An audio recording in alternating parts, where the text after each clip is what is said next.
दोस्तों, नवरात्रि के 9 दिनों के दौरान माँ दुर्गा के 9 स्वरूपों की पूजा की जाती है। आज 9 अक्टूबर 2024 दिन बुधवार को शारदीय नवरात्रि का 7वां दिन है और आज माँ दुर्गा के 7वें स्वरूप यानी कि माँ कालरात्रि, जो जन्म, भरण पोषण और काल की देवी हैं, उनकी पूजा की जाती है।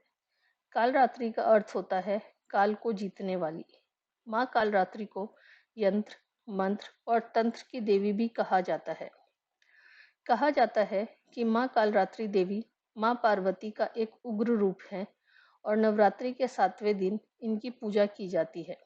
मान्यता है कि माँ कालरात्रि अपने भक्तों को बुराई से बचाती हैं और उन्हें सन्मार्ग पर चलाती हैं। माँ को भूत, प्रेत, नकारात्मक ऊर्जा और राक्षसों का नाश करने वाली माना जाता है।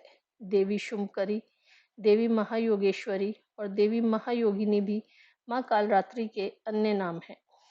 नमस्कार दोस्तों, आप सभी का स्वागत है मेरे YouTube चैनल हिंदी का ज्ञान सागर में।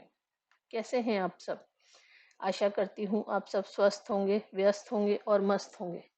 दोस्तों, आज माँ का 7वां नवरात्रा है और आज के वीडियो में हम माँ के 7वें स्वरूप की ही बात करेंगे। आइए सबसे पहले माँ के स्वरूप के बारे में ही जानते हैं। माँ दुर्गा का यह स्वरूप सबसे शक्तिशाली माना गया है।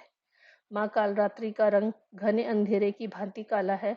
माँ के केश लंबे, खुले और बिखरे हैं और इनके गले में विद्युत की माला है। मान्यता है कि माँ दुर्गा ने कालरात्रि का अवतार बुराई का नाश करने हेतु लिया था। माँ के 3 नेत्र हैं और ये तीनों ही नेत्र ब्रह्मांड के समान गोल हैं। देवी कालरात्रि का वाहन गदर्भ यानी गधा है।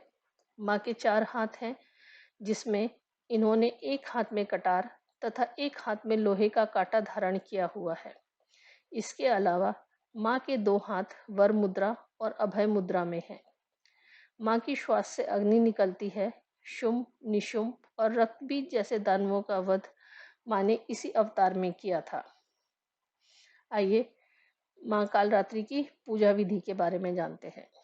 दोस्तों, नवरात्रि की सप्तमी के दिन माँ की पूजा अन्य दिनों की तरह ही कर सकते हैं, लेकिन माँ कालरात्रि की पूजा करने के लिए सबसे उपयुक्त समय रात्रि का माना जाता है। माँ कालरात्रि की पूजा करने के लिए पूजा करने वाले स्थान को अच्छे से साफ करें और खुद भी स्वच्छ वस्त्र धारण करें। अगर मुमकिन हो तो लाल रंग के वस्त्र पहने, क्योंकि माँ को लाल रंग बहुत प्रिय है। इसके बाद पूजा स्थल पर लाल कपड़ा बिछाकर माँ कालरात्रि की तस्वीर या मूर्ति को स्थापित करें।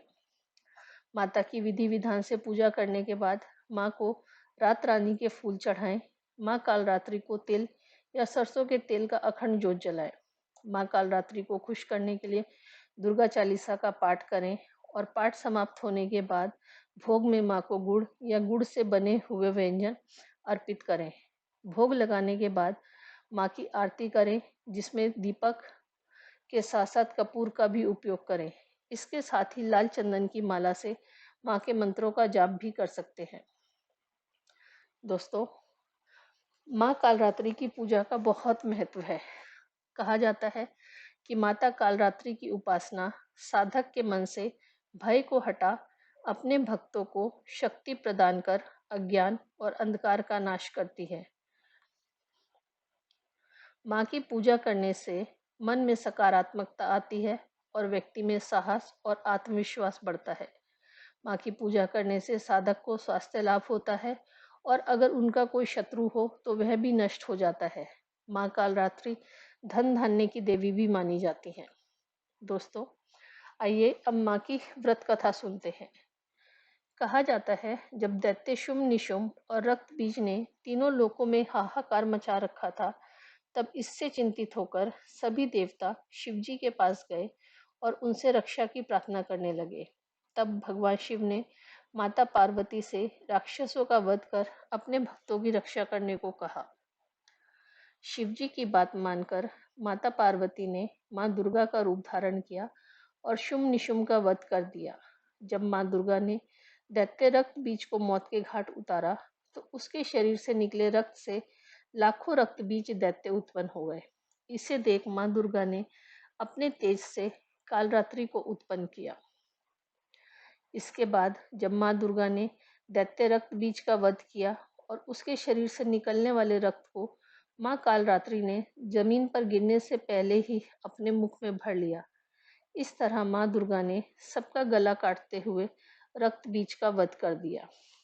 दोस्तों, उम्मीद करती हूँ आपके नवरात्रे बहुत अच्छे से जा रहे होंगे और आप माँ का पाठ कर रहे होंगे, व्रत का पालन कर रहे होंगे और आप में से बहुत से लोग डांडिया का आनंद भी उठा रहे होंगे। जी हाँ, आप सभी जानते हैं कि इन 9 दिनों में देश के बहुत से हिस्सों में डांडिया की भी बहुत धूम मची हुई होती है। तो आप में से बहुत से लोग ने डांडिया भी करा होगा।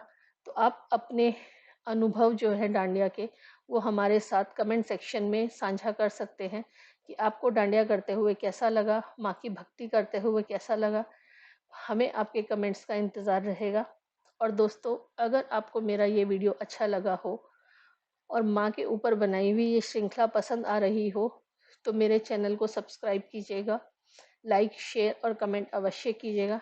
आप सबका इतना कीमती समय देने के लिए धन्यवाद। आपका दिन शुभ हो और माता रानी आप पे और आपके परिवार पे अपना आशीर्वाद हमेशा बनाकर रखे। नमस्कार।